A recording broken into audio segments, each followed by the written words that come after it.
ನಮಸ್ಕಾರ ವೀಕ್ಷಕರೇ. ಈ ವಿಷಯ ಅತ್ಯಂತ ಗಂಭೀರವಾದುದು, ಸಂವಿಧಾನಾತ್ಮಕ ಮಹತ್ವ ಹೊಂದಿರುವುದು ಮತ್ತು ವಿಶೇಷವಾಗಿ ರಾಜ್ಯದ ಹಾಗೂ ದೇಶದ ಲಕ್ಷಾಂತರ ಸರ್ಕಾರಿ ನೌಕರರ ಜೀವನಕ್ಕೆ ನೇರವಾಗಿ ಸಂಬಂಧಿಸಿದ ಮಹತ್ವದ ವಿಷಯವಾಗಿದೆ. ಸರ್ಕಾರಿ ಸೇವೆಯಲ್ಲಿ ಇರುವವರಿಗೆ ಯಾವ ನಡೆನುಡಿಗಳು ಅನುಮತಿಯಾಗಿವೆ, ಯಾವ ಚಟುವಟಿಕೆಗಳು ನಿಷಿದ್ಧವಾಗಿವೆ, ರಾಜಕೀಯ ಚಟುವಟಿಕೆಗಳಲ್ಲಿ ಭಾಗವಹಿಸಿದರೆ ಏನಾಗಬಹುದು, ಕುಟುಂಬದ ಸದಸ್ಯರ ವರ್ತನೆಗೂ ಸರ್ಕಾರಿ ನೌಕರರಿಗೆ ಜವಾಬ್ದಾರಿ ಇದೆಯೇ ಎಂಬಂತಹ ಅನೇಕ ಪ್ರಶ್ನೆಗಳು ಜನರಲ್ಲಿ ಇರ್ತವೆ. ಈ ಎಲ್ಲ ಗೊಂದಲಗಳಿಗೆ ಸ್ಪಷ್ಟ ಉತ್ತರ ನೀಡುವಂತೆ ಸರ್ಕಾರ ಜಾರಿಗೆ ತಂದಿರುವ ಸೇವಾ ನಿಯಮಗಳ ಅರ್ಥವನ್ನು ಇಂದು ನಾವು ಸರಳ ಕನ್ನಡದಲ್ಲಿ ವಿವರವಾಗಿ ತಿಳಿಸೋಣ. ಸರ್ಕಾರಿ ನೌಕರನ ಸ್ಥಾನಮಾನ ಎಂದರೆ ಕೇವಲ ಉದ್ಯೋಗವಲ್ಲ, ಅದು ಸಾರ್ವಜನಿಕ ಸೇವೆಯ ಜವಾಬ್ದಾರಿ, ನಿಷ್ಠೆ, ಶಿಸ್ತು ಮತ್ತು ಸಂವಿಧಾನಕ್ಕೆ ಗೌರವ ನೀಡುವ ಕರ್ತವ್ಯ. ಸರ್ಕಾರದ ಉದ್ಯೋಗದಲ್ಲಿರುವ ವ್ಯಕ್ತಿ ದೇಶದ ಆಡಳಿತ ವ್ಯವಸ್ಥೆಯ ಒಂದು ಭಾಗವಾಗಿರುತ್ತಾನೆ. ಹೀಗಾಗಿ ಅವನ ನಡೆನುಡಿ, ಮಾತು, ವರ್ತನೆ, ಸಾಮಾಜಿಕ ಜಾಲತಾಣದಲ್ಲಿ ಮಾಡುವ ಪೋಸ್ಟ್ಗಳು, ಸಾರ್ವಜನಿಕವಾಗಿ ತೋರಿಸುವ ಅಭಿಪ್ರಾಯಗಳು ಎಲ್ಲವೂ ಸಮಾಜದ ಮೇಲೆ ಪ್ರಭಾವ ಬೀರುತ್ತವೆ.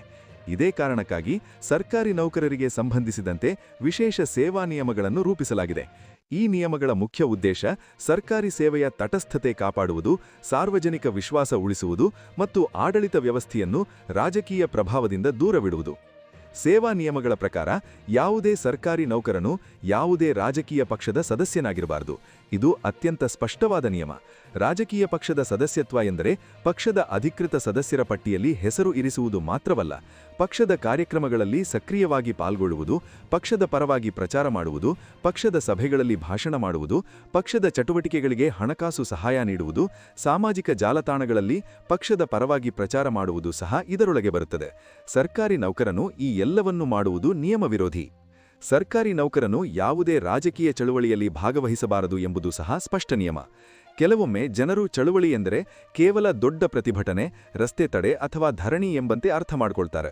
ಆದರೆ ನಿಯಮದ ದೃಷ್ಟಿಯಲ್ಲಿ ರಾಜಕೀಯ ಉದ್ದೇಶ ಹೊಂದಿರುವ ಯಾವುದೇ ಚಟುವಟಿಕೆ, ಯಾವುದೇ ಸಂಘಟನೆ ನಡೆಸುವ ಪ್ರಚಾರ, ಸರ್ಕಾರದ ವಿರುದ್ಧ ನೇರವಾಗಿ ಅಥವಾ ಪರೋಕ್ಷವಾಗಿ ನಡೆಯುವ ರಾಜಕೀಯ ಹೋರಾಟ ಎಲ್ಲವೂ ಚಳುವಳಿಯ ಒಳಗೆ ಬರುತ್ತದೆ.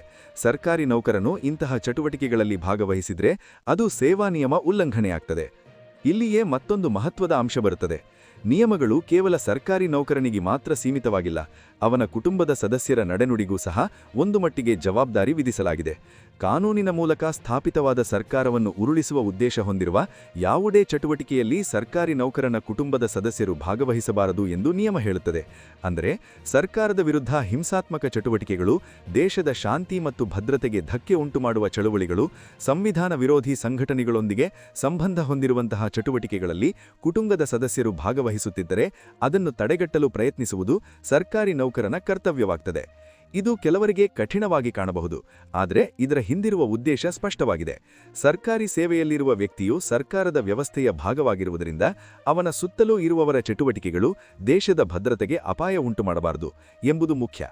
ಒಂದು ವೇಳೆ ಕುಟುಂಬದ ಸದಸ್ಯರು ಅಂತಹ ಚಟುವಟಿಕೆಯಲ್ಲಿ ಭಾಗವಹಿಸುತ್ತಿದ್ದರೆ ಮತ್ತು ಸರ್ಕಾರಿ ನೌಕರನು ಅದನ್ನು ತಡೆಯಲು ಸಾಧ್ಯವಾಗದೇ ಇದ್ದರೆ ಅವನು ಆ ವಿಷಯವನ್ನು ಸರ್ಕಾರಕ್ಕೆ ತಿಳಿಸಬೇಕಾಗುತ್ತದೆ ಎಂದು ನಿಯಮ ಹೇಳುತ್ತದೆ. ಇದು ಕರ್ತವ್ಯದ ಭಾಗ. ಇದಕ್ಕೆ ಸಂಬಂಧಿಸಿದಂತೆ ಮತ್ತೊಂದು ಪ್ರಮುಖ ನಿಯಮವಿದೆ. ಯಾವುದು ರಾಜಕೀಯ ಪಕ್ಷ, ಯಾವ ಸಂಘಟನೆ ರಾಜಕೀಯ ಚಟುವಟಿಕೆಯಲ್ಲಿ ತೊಡಗಿದೆ, ಯಾವ ಚಳುವಳಿ ಈ ನಿಯಮಗಳ ವ್ಯಾಪ್ತಿಗೆ ಬರುತ್ತದೆ ಎಂಬ ಬಗ್ಗೆ ಯಾವುದೇ ಗೊಂದಲ ಉಂಟಾದರೆ ಆ ಕುರಿತು ಸರ್ಕಾರ ನೀಡುವ ತೀರ್ಮಾನವೇ ಅಂತಿಮವಾಗಿರುತ್ತದೆ.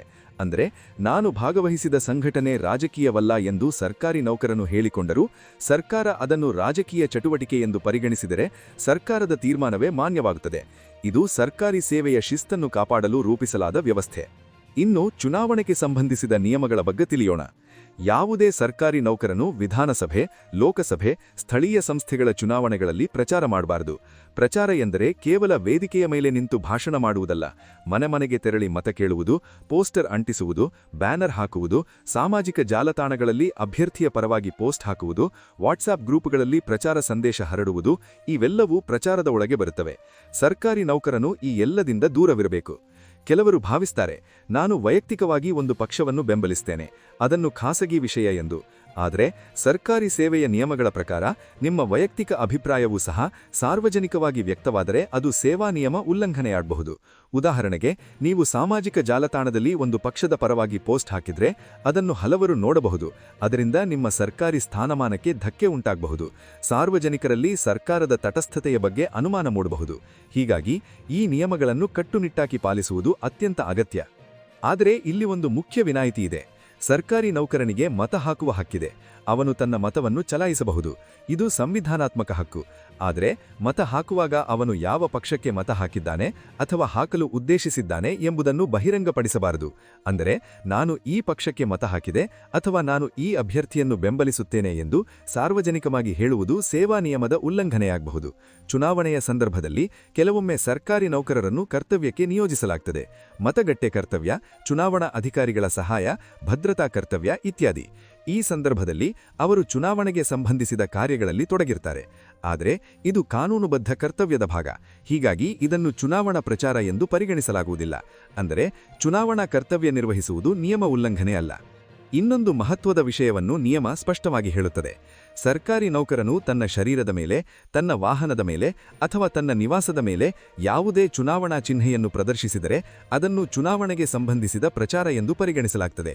ಉದಾಹರಣೆಗೆ, ಕಾರಿನ ಮೇಲೆ ಪಕ್ಷದ ಸ್ಟಿಕರ್ ಅಂಟಿಸುವುದು, ಮನೆಯ ಮೇಲೆ ಪಕ್ಷದ ಧ್ವಜ ಹಾಕುವುದು, ಟೀ ಶರ್ಟ್ ಮೇಲೆ ಪಕ್ಷದ ಚಿಹ್ನೆ ಹಾಕಿಕೊಂಡು ಸಾರ್ವಜನಿಕ ಸ್ಥಳಗಳಲ್ಲಿ ಕಾಣಿಸಿಕೊಳ್ಳುವುದು ಇವೆಲ್ಲವೂ ಪ್ರಚಾರದ ಒಳಗೆ ಬರುತ್ತವೆ. ಇದು ಸೇವಾ ನಿಯಮ ಉಲ್ಲಂಘನೆಯಾಗುತ್ತದೆ. ಇತ್ತೀಚಿನ ದಿನಗಳಲ್ಲಿ ಸಾಮಾಜಿಕ ಜಾಲತಾಣಗಳ ಬಳಕೆ ಹೆಚ್ಚಾಗಿರುವುದರಿಂದ ಈ ನಿಯಮಗಳ ಮಹತ್ವ ಇನ್ನಷ್ಟು ಹೆಚ್ಚಾಗಿದೆ. Facebook, X, Instagram, WhatsApp, YouTube ಮುಂತಾದ ವೇದಿಕೆಗಳಲ್ಲಿ ಸರ್ಕಾರಿ ನೌಕರರು ಮಾಡುವ ಪ್ರತಿಯೊಂದು ಪೋಸ್ಟ್ ಕೂಡ ಸಾರ್ವಜನಿಕವಾಗಿ ಕಾಣಿಸಬಹುದು. ಕೆಲವೊಮ್ಮೆ ಖಾಸಗಿ ಖಾತೆ ಎಂದು ಭಾವಿಸಿದರೂ ಸಹ ಆ ಪೋಸ್ಟ್ ಹೊರಗೆ ಹರಡಬಹುದು. ಹೀಗಾಗಿ ಸಾಮಾಜಿಕ ಜಾಲತಾಣಗಳಲ್ಲಿ ರಾಜಕೀಯ ವಿಷಯಗಳಿಗೆ ಸಂಬಂಧಿಸಿದಂತೆ ಸರ್ಕಾರಿ ನೌಕರರು ಅತ್ಯಂತ ಎಚ್ಚರಿಕೆಯಿಂದ ಇರಬೇಕು. ಈ ನಿಯಮಗಳನ್ನು ಉಲ್ಲಂಘಿಸಿದರೆ ಏನಾಗಬಹುದು ಎಂಬ ಪ್ರಶ್ನೆ ಸಹಜವಾಗಿ ಬರುತ್ತದೆ. ಸೇವಾ ನಿಯಮ ಉಲ್ಲಂಘನೆಯಾದರೆ ಇಲಾಖೆ ತನಿಖೆ ನಡೆಯಬಹುದು. ತನಿಖೆಯ ನಂತರ ತಪ್ಪು ಸಾಬೀತಾದರೆ ಎಚ್ಚರಿಕೆ ನೀಡುವುದು, ವೇತನ ಕಡಿತ, ಪದೋನ್ನತಿ ತಡೆ, ವರ್ಗಾವಣೆ, ಅಮಾನತ್ತು ಅಥವಾ ಗಂಭೀರ ಪ್ರಕರಣಗಳಲ್ಲಿ ಸೇವೆಯಿಂದ ವಜಾ ಮಾಡಿಸುವಂತಹ ಶಿಕ್ಷೆಗಳು ಕೂಡ ವಿಧಿಸಲಾಗಬಹುದು. ಕೆಲವೊಮ್ಮೆ ಇದು ನಿವೃತ್ತಿ ಲಾಭಗಳ ಮೇಲೆಯೂ ಪರಿಣಾಮ ಬೀರುತ್ತದೆ. ಹೀಗಾಗಿ ಈ ನಿಯಮಗಳನ್ನು ಅಲಕ್ಷ್ಯ ಮಾಡುವುದರಿಂದ ಭವಿಷ್ಯದಲ್ಲಿ ದೊಡ್ಡ ಸಮಸ್ಯೆ ಎದುರಾಗಬಹುದು. ಸರ್ಕಾರಿ ಸೇವೆಯ ತಟಸ್ಥತೆ ಏಕೆ ಇಷ್ಟು ಮುಖ್ಯ ಎಂಬುದನ್ನು ಸಹ ನಾವು ಅರ್ಥ ಮಾಡಿಕೊಳ್ಬೇಕು. ಆಡಳಿತ ವ್ಯವಸ್ಥೆ ಎಲ್ಲ ನಾಗರಿಕರಿಗೂ ಸಮಾನವಾಗಿ ಸೇವೆ ನೀಡಬೇಕು. ಸರ್ಕಾರಿ ನೌಕರನು ಯಾವ ಪಕ್ಷದ ಬೆಂಬಲಿಗನಾಗಿದ್ದಾನೆ ಎಂಬುದು ಜನರಿಗೆ ಗೊತ್ತಾದರೆ ಸಾರ್ವಜನಿಕರಲ್ಲಿ ಅನುಮಾನ ಮೂಡಬಹುದು. ಈ ಅಧಿಕಾರಿ ಒಂದು ಪಕ್ಷದ ಬೆಂಬಲಿಗ, ಹೀಗಾಗಿ ನಮ್ಮ ಕೆಲಸ ನ್ಯಾಯವಾಗಿ ಆಗುವುದಿಲ್ಲ ಎಂಬ ಭಾವನೆ ಮೂಡಬಹುದು. ಇದೇ ಆಡಳಿತ ವ್ಯವಸ್ಥೆಯ ಮೇಲಿನ ವಿಶ್ವಾಸವನ್ನು ಕುಗ್ಗಿಸುತ್ತದೆ. ಇದೇ ಕಾರಣಕ್ಕಾಗಿ ಸೇವಾ ನಿಯಮಗಳು ರಾಜಕೀಯ ತಟಸ್ಥತೆಯನ್ನು ಕಡ್ಡಾಯಗೊಳಿಸುತ್ತವೆ. ಈ ನಿಯಮಗಳು ಕೇವಲ ಶಿಕ್ಷೆಗಾಗಿ ಅಲ್ಲ, ಅವುಗಳ ಉದ್ದೇಶ ಸರ್ಕಾರಿ ಸೇವೆಯ ಗೌರವವನ್ನು ಕಾಪಾಡುವುದು. ಸರ್ಕಾರಿ ನೌಕರನು ಸಂವಿಧಾನದ ಪ್ರತಿನಿಧಿಯಂತೆ ವರ್ತಿಸಬೇಕು, ಎಲ್ಲ ನಾಗರಿಕರನ್ನೂ ಸಮಾನವಾಗಿ ನೋಡಬೇಕು, ರಾಜಕೀಯ ಪ್ರಭಾವದಿಂದ ದೂರವಿರಬೇಕು ಎಂಬುದೇ ಇದರ ಮೂಲ ತತ್ವ. ಈ ತತ್ವವನ್ನು ಪಾಲಿಸಿದರೆ ಮಾತ್ರ ಆಡಳಿತ ವ್ಯವಸ್ಥೆ ಬಲವಾಗಿರುತ್ತದೆ ಮತ್ತು ವ್ಯಕ್ತಿಯ ಭವಿಷ್ಯವೂ ಸುರಕ್ಷಿತವಾಗಿರುತ್ತದೆ. ಇತ್ತೀಚಿನ ಕೆಲವು ಪ್ರಕರಣಗಳಲ್ಲಿ ಸರ್ಕಾರಿ ನೌಕರರು ಸಾಮಾಜಿಕ ಜಾಲತಾಣಗಳಲ್ಲಿ ರಾಜಕೀಯ ಅಭಿಪ್ರಾಯ ವ್ಯಕ್ತಪಡಿಸಿ ಸಮಸ್ಯೆಗೆ ಸಿಲುಕಿದ ಉದಾಹರಣೆಗಳು ನಮ್ಮ ಮುಂದೆ ಇವೆ. ಕೆಲವರಿಗೆ ಎಚ್ಚರಿಕೆ ನೀಡಲಾಗಿದೆ, ಕೆಲವರಿಗೆ ಅಮಾನತ್ತು ಕೂಡ ವಿಧಿಸಲಾಗಿದೆ. ಇದರಿಂದ ಒಂದು ಪಾಠ ಸ್ಪಷ್ಟವಾಗ್ತದೆ. ಸರ್ಕಾರಿ ಸೇವೆಯಲ್ಲಿರುವವರು ನಾನು ಖಾಸಗಿ ವ್ಯಕ್ತಿಯಾಗಿ ಮಾತನಾಡುತ್ತಿದ್ದೇನೆ ಎಂದು ಹೇಳಿಕೊಂಡರೂ ಸಹ ಸಾರ್ವಜನಿಕ ದೃಷ್ಟಿಯಲ್ಲಿ ಅವರು ಸದಾ ಸರ್ಕಾರಿ ನೌಕರರೇ.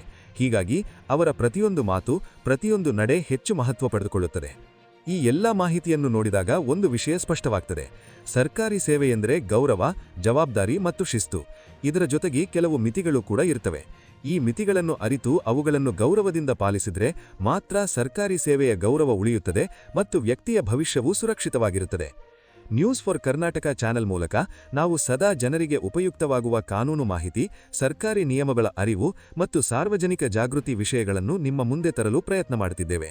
ಈ ಮಾಹಿತಿ ವಿಶೇಷವಾಗಿ ಸರ್ಕಾರಿ ನೌಕರರಿಗೆ, ಅವರ ಕುಟುಂಬ ಸದಸ್ಯರಿಗೆ ಮತ್ತು ಸರ್ಕಾರಿ ಉದ್ಯೋಗಕ್ಕೆ ತಯಾರಿ ಮಾಡುತ್ತಿರುವವರಿಗೆ ಅತ್ಯಂತ ಉಪಯುಕ್ತವಾಗಲಿದೆ. ಈ ಮಾಹಿತಿ ನಿಮಗೆ ಉಪಯುಕ್ತವಾಗಿದೆ ಎಂದು ಅನಿಸಿದರೆ ದಯವಿಟ್ಟು ಈ ವಿಡಿಯೋವನ್ನು ನಿಮ್ಮ ಸ್ನೇಹಿತರು, ಕುಟುಂಬ ಸದಸ್ಯರು ಮತ್ತು ಸಹೋದ್ಯೋಗಿಗಳೊಂದಿಗೆ ಹಂಚಿಕೊಳ್ಳಿ. ಇದರಿಂದ ಇನ್ನಷ್ಟು ಜನರಿಗೆ ಈ ಮಹತ್ವದ ವಿಷಯದ ಅರಿವು ಮೂಡಬಹುದು. ಇನ್ನಷ್ಟು ಇಂತಹ ಜನಪರ ಸುದ್ದಿ, ಕಾನೂನು ಜಾಗೃತಿ ಮತ್ತು ಸರ್ಕಾರಿ ಅಪ್ಡೇಟ್ಗಳಿಗಾಗಿ ನ್ಯೂಸ್ ಫಾರ್ ಕರ್ನಾಟಕ ಚಾನೆಲ್ ಅನ್ನು ಸಬ್ಸ್ಕ್ರೈಬ್ ಮಾಡಿ. ಧನ್ಯವಾದಗಳು.